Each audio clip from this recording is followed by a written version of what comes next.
உணவை வீணடிக்காதீர்கள்.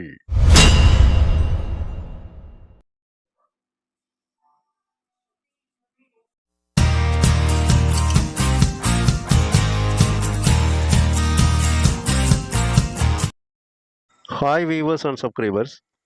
மதியானம் தயிர் சாதம், சாம்பார் சாதம் எதுவாக இருந்தாலும், அதே போல் ஒரு தேவையாக இருந்தாலும் அதில் ஒரு டீஸ்பூன் ஊறுகாய் இருந்தால் தான் நல்லாயிருக்கும். அந்த ஊறுகாய் செய்கிறதுக்கு முன்னாடி நம்ம சேனலை சப்ஸ்கிரைபர் பண்ணிக்கங்க. பக்கத்தில் இருக்க பெல் ஐக்கானை ப்ரெஸ் பண்ணிக்கோங்க. அவ்வளோ டேஸ்டான இந்த சூப்பரான இஞ்சி ஊறுகாய் எப்படி செய்யலான்னு பார்ப்போம். திரும்ப திரும்ப இந்த இஞ்சி ஊறுகாய் செஞ்சு கேட்பாங்க. அந்த அளவுக்கு டேஸ்ட்டாக இருக்கும். அதுக்கு நம்ம நல்ல இளம் இஞ்சாக வாங்கிக்கணும். ரொம்ப முத்தின இஞ்சா வாங்கினீங்கன்னா அது நார் நாராக இருக்கும். அந்த மாதிரி இல்லாமல் நல்ல இளம் இஞ்சா ஒரு 1/4 கிலோ கிட்ட வாங்கி வச்சுக்கோங்க. 1/4 கிலோ கிட்ட நல்ல இஞ்சா வாங்கிக்கோங்க. இந்த மாதிரி இஞ்சை வாங்கி இதை வந்து பார்த்தீங்கன்னா நல்லா தண்ணியில் ஒரு 5 முறை 6 முறை நல்லா கழுவணும். இந்த மாதிரி கழுவி எடுத்து வச்சுங்க. இதுக்கு வந்து பார்த்தீங்கன்னா ஒரு நார்த்தம்பழம் சைஸ் அளவுக்கு புளி, நல்லா புளிப்பான புளி எடுத்து இதில் இருக்கிற நார் விதையை எல்லாம் இந்த மாதிரி சுத்தம் பண்ணி எடுத்து உருட்டி எடுத்து வச்சுங்க. இந்த மாதிரி உருட்டி எடுத்து வச்சுங்க. நார்த்தம்பழம் சைஸ் இருக்கணும். ஒரு சின்ன நார்த்தம்பழம் அளவு இருக்கணும். இந்த மாதிரி அந்த புளியை எடுத்து வச்ச பிறகு ஒரு 10 காய்ந்த மிளகாய் வரைக்கும் 10 மிளகாய் வரைக்கும் எடுத்துக்கலாம். உங்களுக்கு காரம் கூடுதலாக வேணும்னாலும் நீங்கள் இன்னும் கொஞ்சம் 2 மிளகாய் கூட எடுத்துக்கலாம். 1 டீஸ்பூன் மிளகு, கருப்பு மிளகு இதுக்கு எடுத்து வச்சுங்க. அதுபோல் ஜீரகம் 1 டீஸ்பூன் ஜீரகம் எடுத்து வச்சுங்க. 2 டேபிள் ஸ்பூன் வரைக்கும் கடுகு தேவைப்படும். கடுகு 2 டேபிள் ஸ்பூன் எடுத்து வச்சுங்க.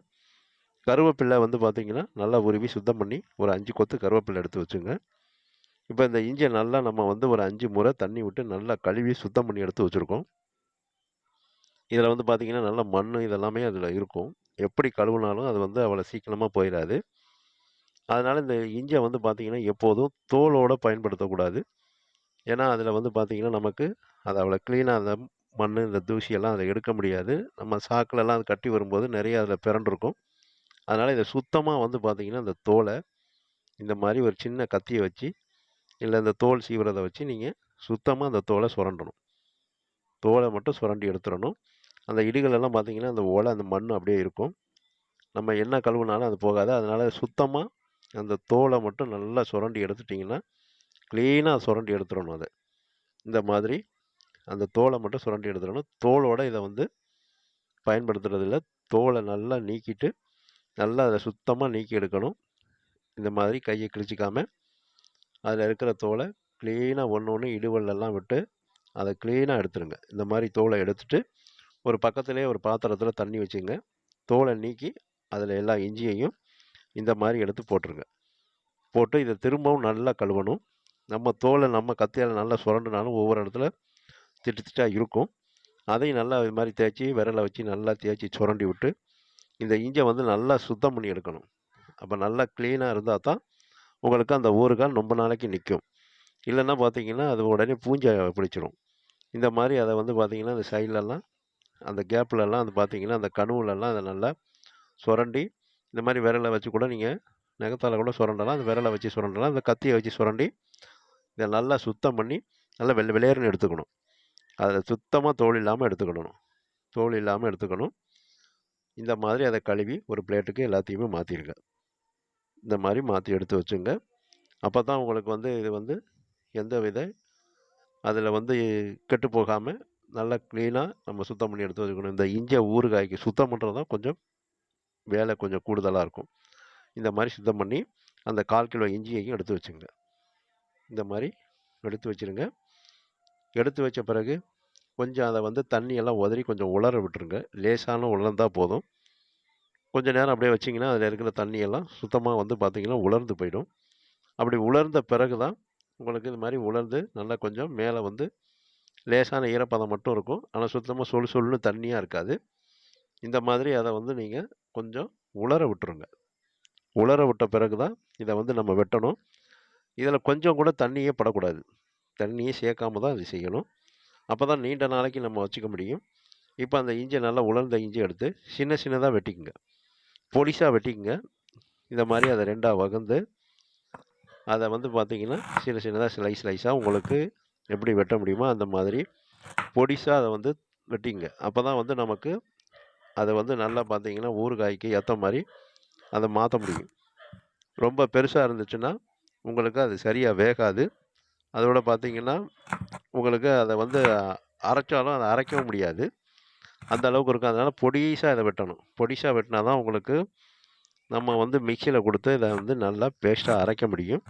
அதனால் இதை தூளாக வெட்டணும். இந்த மாதிரி இந்த 1/4 கிலோ இஞ்சியையும் நல்லா தூளாக வந்து வெட்டிங்க. ஸ்லைஸாக போட்டு நல்லா நீட் வாக்காக வெட்டி அதை தூளாக வெட்டிக்குங்க. அப்போ தான் இந்த இஞ்சியோட அந்த குணம் மாறாமல் அந்த டேஸ்ட் இருக்கும். நல்லா பார்த்தீங்கன்னா அது எல்லாத்துலேயும் நல்லா வதங்கியும் போயிடும். அப்போ தான் நமக்கு அரைக்கிறதுக்கு நல்லாயிருக்கும். இந்த மாதிரி அதை தூளாக வெட்டிக்குங்க. இதுபோல் 1/4 கிலோ இஞ்சியையும் வெட்டிக்கணும். 1/4 கிலோ இஞ்சியையும் வெட்டி தனியாக ஒரு பிளேட்டில் எடுத்து வச்சுருங்க. இந்த மாதிரி வெட்டி எடுத்து வச்சுங்க.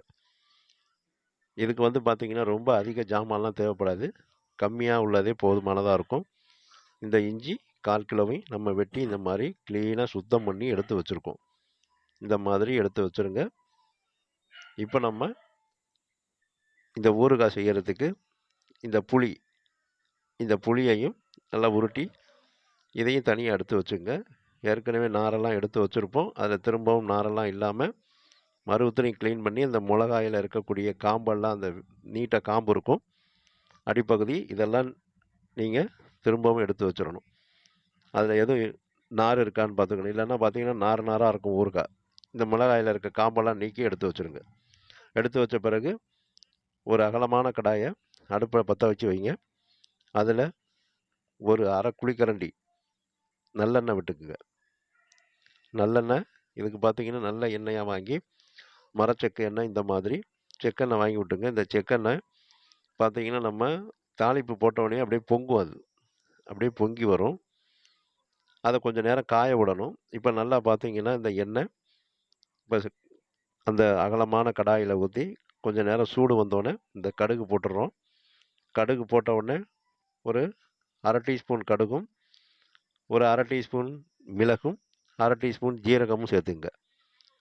சேர்த்து இதை வந்து பார்த்திங்கன்னா நல்லா இது மாதிரி பொரிஞ்சு பொங்கும். அப்படியே இந்த எண்ணெயோடு பொங்கி வரும். அப்போ நம்ம சுத்தம் பண்ணி நறுக்கி வச்சுருக்க இஞ்சியை சேர்த்துருங்க. இந்த இஞ்சியை போட்டோன்னே அந்த பொங்குனதெல்லாம் கொஞ்சம் அடங்கிடும். இதில் இருக்கிற பார்த்திங்கன்னா ஈரப்பதமெல்லாம் சுத்தமாக ட்ரை ஆகிடும். அதுக்காக இதை நல்லா பார்த்திங்கன்னா கடுகு, மிளகு, ஜீரகத்தோடு நல்லா வதக்கணும்.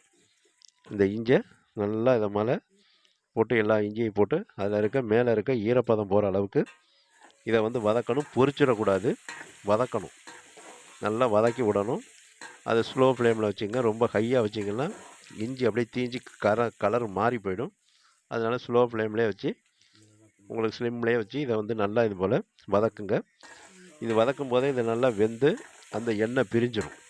உங்களுக்கு இஞ்சியிலேருந்து அந்த தண்ணியெல்லாம் பார்த்திங்கன்னா ஈரப்பதம் போய் அந்த எண்ணெய் பிரிஞ்சு வந்துடும். அந்த அளவுக்கு இதை வந்து நல்லா வதக்கணும். நல்லா மிக்ஸ் பண்ணி விடணும். இப்போ நம்ம எடுத்து வச்சுருக்க அந்த நார்த்தம்பழம் சைஸ் புளியை போட்டுக்கிறோம். புளியை சேர்த்து அது கூட 10 காஞ்ச மிளகாயும் போட்டுடுறோம். இந்த காஞ்ச மிளகாயும் போட்டு இதை விட நல்லா வதக்கணும். இப்போ இஞ்சி, புளி, அதே போல் கடுகு, மிளகு, ஜீரகம், காய்ந்த மிளகாய் எல்லாம் போட்டு நல்லா இதை வதக்கி விடணும். இது வதக்கும் போதே நல்ல வாசமாக இருக்கும். நம்ம இதுக்கு வந்து நல்லெண்ணெய் எடுத்துருக்கோம். நீங்கள் வந்து உங்கள்கிட்ட இருக்கக்கூடிய எந்த எண்ணெயாக இருந்தாலும் பயன்படுத்திக்கலாம். இப்போ நல்லா வதக்கி அதை கொஞ்சம் நேரம் இந்த போல் ஆற விட்டுடுங்க. நல்லா ஆற விட்டுடணும். நல்லா சூடு ஆறின பிறகு நம்ம இதை இப்போ நல்லா வதக்கி வச்சுருக்க இஞ்சி, புளி, மிளகாய், அதோட மிளகு, ஜீரகம், கடுகெல்லாம் சேர்த்து நல்லா வதக்கி நல்லா ஆற விட்டு வச்சுருக்கோம். நல்லா எண்ணெய் பிரிஞ்சு வந்துருச்சு வதங்கி. இப்போ இதை மிக்ஸி ஜாரில் சேர்த்துங்க. மிக்ஸி ஜாரில் எடுத்து சேர்த்துங்க. ஒரே முறையில் அரைக்கிறதா இருந்தாலும் அரைச்சிடுங்க. இல்லை சின்ன ஜாராக இருந்துச்சுன்னா 2 முறை அரைச்சிக்கோங்க. கொஞ்சம் கொஞ்சமாக போட்டு கூட நீங்கள் அரைச்சிக்கலாம். இப்போ நம்ம மிக்ஸி ஜாரில் நம்ம நல்லா வதக்கின இஞ்சியெல்லாம் சேர்த்துக்கிறோம். சேர்த்துன பிறகு 1 டேபிள் ஸ்பூன் உப்பு போட்டுங்க. அதுக்கு 1 டேபிள் ஸ்பூன் உப்பு சேர்த்துருங்க. உப்பு சேர்த்து நம்ம வதக்கின எண்ணெய் தெளிஞ்சு போன எண்ணெயை அதிலேயே சேர்த்துங்க. தண்ணி ஊற்றிடாதீங்க அரைக்கிறதுக்கு. அந்த எண்ணெயவே சேர்த்துங்க. எண்ணெயவே சேர்த்து இதை நல்லா மூடி நல்லா பேஸ்ட்டாக அரைச்சிக்கிட்டு வாங்க. இந்த மாதிரி பேஸ்ட்டாக அரைச்சிடுங்க. இந்த மாதிரி பேஸ்ட்டாக அரைச்சி அதை வந்து பார்த்திங்கன்னா அதிலே மிக்ஸி ஜாரிலே வச்சிடாமல் பக்கத்தில் ஒரு சின்ன பவுல் வச்சு அந்த பவுலுக்கு மாற்றிடுங்க. கம்ப்ளீட்டாக எடுத்து மாற்றிடுங்க. இந்த மாதிரி நல்லா பேஸ்ட்டாக இருக்கும். இந்த மாதிரி இருந்தால் தான் அந்த ஊறுகாய் நீண்ட நாள் இருக்கும். இதில் பார்த்தீங்கன்னா அந்த இஞ்சியோட ஃப்ளேவர் அப்படியே இருக்கும், அந்த இஞ்சியோட டேஸ்ட் அப்படியே இருக்கும். இதில் எந்த மாற்றமும் இருக்காது. அந்த இஞ்சியோட அந்த காரத்தன்மையும் அதுக்கேற்ற புளிப்பும் அதுக்கேற்ற உப்பும் இதுக்கு சரியான அளவில் இருக்கும். இப்போ நம்ம வதக்கின அதே கடாயில் ஒரு அரை குழிக்கரண்டி நல்லெண்ணெய் விட்டுக்குங்க. இப்போ அந்த ஊறுகாயை நம்ம தாளிக்கணும். நல்லெண்ணெய் விட்டு அந்த கடாயில் நல்லெண்ணெய் விட்டு அந்த எண்ணெய் நல்லா சூடு வந்த பிறகு நம்ம கடுகு போடுறோம். ஒரு டேபிள் ஸ்பூன் கடுகும் கருப்பு உளுந்தும் கலந்தது ஒரு டேபிள் ஸ்பூன் போட்டுருங்க. போட்டு இது நல்லா பொரியணும். பொரிஞ்சு நல்லா வெடித்து செதறணும். அதுக்கப்புறம் தான் நம்ம கருவேப்பிலை போடணும். கருவேப்பிலை போட்டு கருவேப்பிலையும் நல்லா வந்து பொரியணும். பொரிஞ்ச பிறகு தான் நம்ம வந்து இந்த இஞ்சி ஊறுகாயை போடணும். இப்போ போட்ட பிறகு இது வேறு எதுவும் இதில் மஞ்சத்தூள்லாம் போடல, ஏன்னா அந்த இஞ்சியோட ஃப்ளேவர் போயிடும், அதோட டேஸ்ட் வேறு மாதிரி மாறிடும். அதனால் நம்ம கடுகும் கருவேப்பிலையும் போட்டு நல்லா பொரிஞ்சிருச்சு. இந்த மாதிரி நல்லா பொரிஞ்ச பிறகு நம்ம அந்த ஊறுகாயை எடுத்து இஞ்சி ஊறுகாயை அரைச்சி வச்சுருக்க ஊறுகாயை சேர்த்துக்கிறோம். இதை சேர்த்து இதை வந்து அப்படியே பார்த்திங்கன்னா ஸ்லோ ஃப்ளேம்லேயே வச்சுக்கணும். இஞ்சி ஊறுகாயை சேர்க்கும்போது நம்ம அரைச்சி அந்த இஞ்சி ஊறுகாயை சேர்க்கும்போது அடுப்போட அளவை குறைச்சிங்க. கடுகு கருவேப்பிலை போட்டு பொரிஞ்சோடனே அடுப்பை ஸ்லோ ஃப்ளேமில் வச்சு இந்த இஞ்சி ஊறுகாயை சேர்த்து நல்லா மிக்ஸ் பண்ணுங்கள். இதை நம்ம ஏற்கனவே வதக்கி இருக்கிறதுனால இதை நம்ம வந்து ரொம்ப நேரம் வதக்கணும்னு அவசியம் இல்லை, வேக விடணும் இல்லை. இது கொஞ்சம் நேரத்துக்குள்ளே பார்த்தீங்கன்னா போட்டோடனே அந்த எண்ணெயெல்லாம் நல்லா வெந்து அதில் இருக்க கொஞ்சம் அந்த ஈரப்பதமும் போய் அப்படியே எண்ணெய் பார்த்திங்கன்னா இந்த இஞ்சி ஊறுகாய் எண்ணெய் தெளிஞ்சு வந்துடும். அந்த அளவுக்கு இது வதக்கணும். உங்களுக்கு இது வதக்கும் போதே நல்ல டேஸ்ட்டாக ரொம்ப ஹைலைட்டாக இருக்கும். அவ்வளோ அற்புதமாக இருக்கும். இது வதக்கும் போது அவ்வளவு டேஸ்ட்டாக சாப்பிடணுங்கிற போலவே இருக்கும். அந்த அளவுக்கு நல்ல நறுமணமாக இருக்கும். அந்த இஞ்சியோட வாசம் அப்படியே வரும். அடி பிடிச்சிடாமல் இருக்கணுங்கிறதுக்காக இதை நல்லா கிளறி விட்டுக்கிட்டே வாங்க. இப்போ நல்லா பார்த்தீங்கன்னா நல்லா வெந்து அந்த இஞ்சி ஊறுகாய் அந்த எண்ணெயெல்லாம் தெளிஞ்சு வந்துருச்சு. இந்த மாதிரி தெளிஞ்சு வந்த பிறகு நீங்கள் அடுப்பை ஆஃப் பண்ணிடுங்க.